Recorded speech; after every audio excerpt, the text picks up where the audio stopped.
Welcome to Smex Ed. Class is in session. I'm your host, Amanda King, and I'm here to teach anybody who wants to fucking listen how to have the audacity to say fuck it to societal standards and live their most authentic life. This podcast is dedicated to bringing the sexual conversations we have behind doors onto the main fucking stage.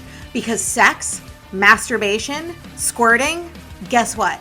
It is all normal. And by bringing these conversations to the forefront, we help people feel less alone in this world. We help them feel safe. We help them gain their power back. We help them step into their confidence and express themselves sexually in this world unapologetically. Because it takes fucking audacity to be your truest self. And we have a boatloads of audacity all up in this bitch. So let me ask you this. Are you ready for some epic shit? So let's discuss orgasms of vulva owners, because there's a few misconceptions out there, and I just want to, let's have a frank discussion on it. So number one, there's a huge misconception that all vulva owners can get off via penetration. This is not true.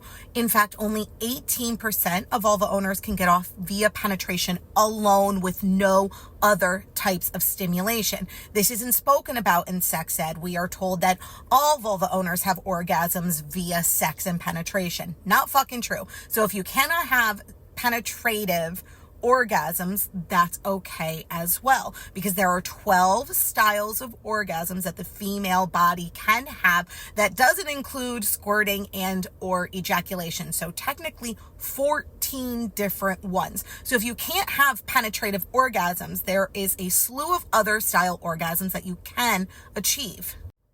On top of that, another massive misconception is that every vulva owner has a G-spot. And this is because of the original study, I think it was in 1957, that said that vulva owners have G-spots.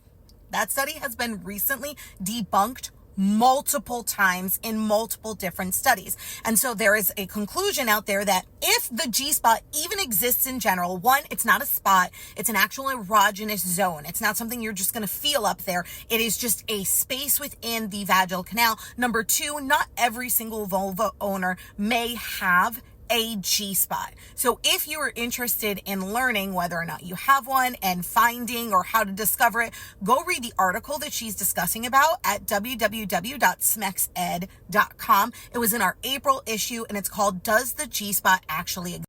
Now, if someone says to me, I can't orgasm with a partner during sex and it's causing frustration, there are a few follow-up questions I will ask. Number one, are you able to orgasm by yourself with self-pleasure? Because if you cannot make yourself orgasm, it is next to near impossible to have someone else do it for you. You need to be able to know your body and be more self-aware about your body so that when you are with partners, you can say to them, hey, I like it like this. I like when you do this. Touch me here, rub me there, kiss, bite, whatever it is that you're into. And if you don't know that because you don't practice that on yourself, then how is someone else supposed to just be a mind reader? They don't. And every single person's body is different. So what gets one person off may not get another person off. So you need to be super self-aware, and you become self-aware through self-pleasure.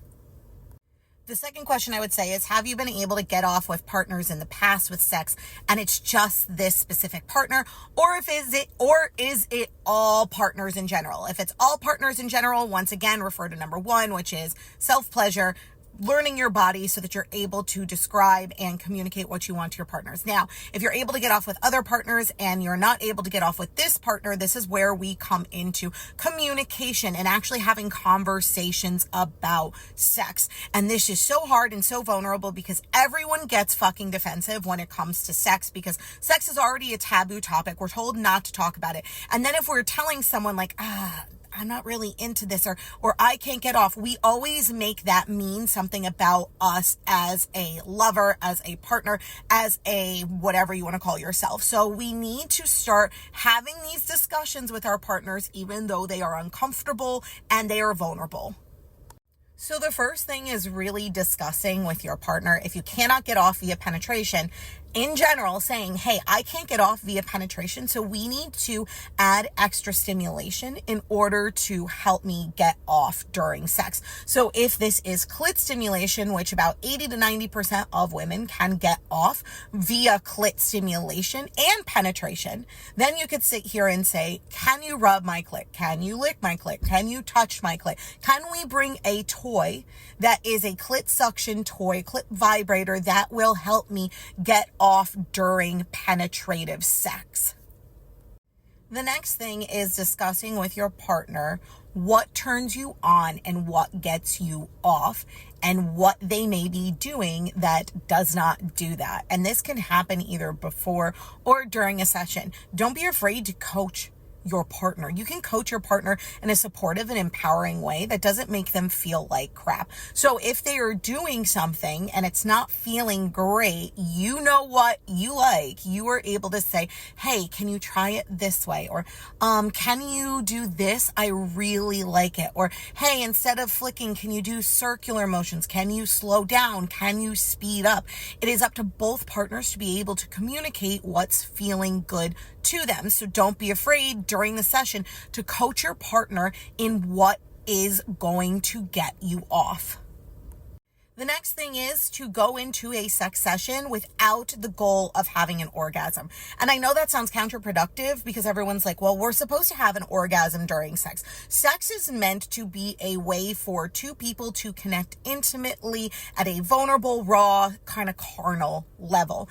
If we put pressure on sex to achieve orgasms, what happens? We never achieve an orgasm because we get in our head so much about that orgasm that we are completely pulled out of the moment, and we are not focusing on the feeling of sex. We are focusing on all of the logistics. Sex isn't supposed to be like logical and about logistics. It's about being present in the moment and feeling all of the sensations and the stimulations and connecting with your body. So going into a session and being like, let's just go in to have fucking fun, because it's supposed to be fun. It's talking to your partner and saying, let's just play. Let's go into the next session to have fun. Let's try new things. Let's focus on just being together and being present in the moment. And if we achieve an orgasm, great. If we don't, that's okay too. There's no need to get frustrated about it.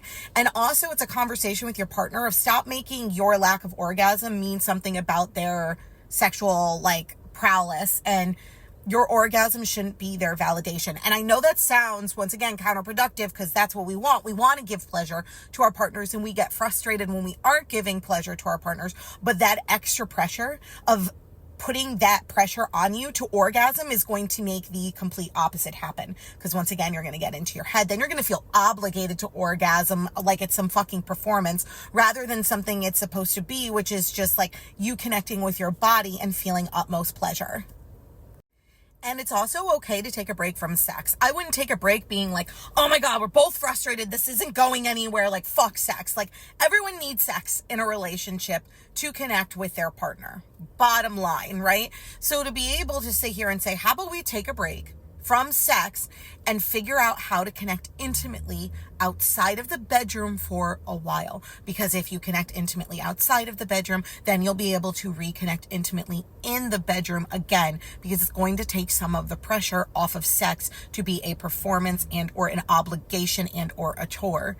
And sex is never supposed to be a chore. It's supposed to be something that's fun and exciting and something that everybody wants to experience and enjoy. So it's Thank you so much for listening to Smex Ed with Amanda. And some parting words for you today. Remember this: no matter how hard society pushes you down, no matter how many times you fall, as long as you get the fuck back up, they can never stop you. You are unfuckable with. You will win. Don't allow this world to dictate how you show up in it. Don't allow society to make you bend the knee. Instead, make them bend theirs. And don't forget, if you like what you heard, go on to iTunes and Spotify and leave your girl a review. Until next time, my beautiful people.